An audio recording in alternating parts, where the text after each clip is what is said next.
Con il responsabile provinciale del Banco Farmaceutico Giacomo Battistella, come e quando è nata questa iniziativa e cosa ci si aspetta dalla raccolta di quest'anno?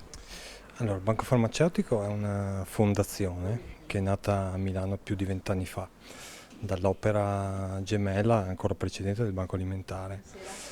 E queste opere sono nate dall'intuizione di un sacerdote che era Don Luigi Giussani.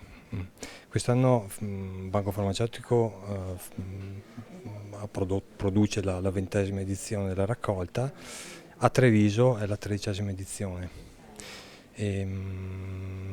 Tramite i nostri audit che facciamo annualmente agli enti assistenziali abbiamo censito più di 400 indigenti nella provincia di Treviso, di cui quasi il 50% sono uomini, il 50% sono donne, 50% adulti, il 35% bambini e il 15% sono pazienti anziani.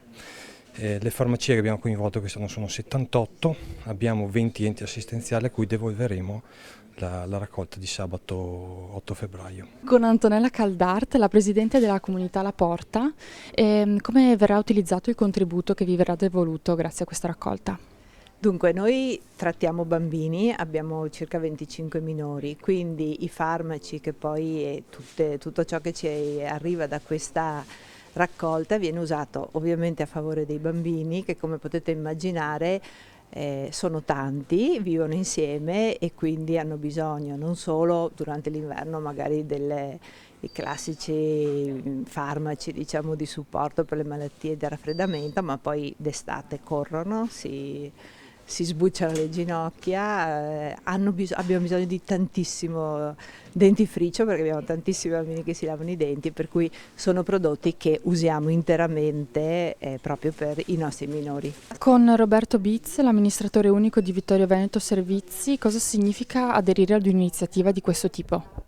Beh, aderire a un'iniziativa del genere per noi come Vittorio Veneto Servizi, visto che siamo anche farmacie comunali, è una cosa molto importante, anche perché in questo modo riusciamo a unire quello che è l'attività del banco farmaceutico al territorio e quindi essere a fianco alle persone, perché di fatto sono le persone che fanno della solidarietà e quindi è un segnale importante, anche perché non dobbiamo mai dimenticarci, siamo una zona laboriosa, siamo sempre soprannominati i veneti laboriosi, ma siamo anche capaci di avere un cuore grande e questa è un'iniziativa soprattutto anche per quelle associazioni, per quelle realtà che lavorano sul sociale, di avere un farmaco, un qualcosa per aiutare le persone che seguono.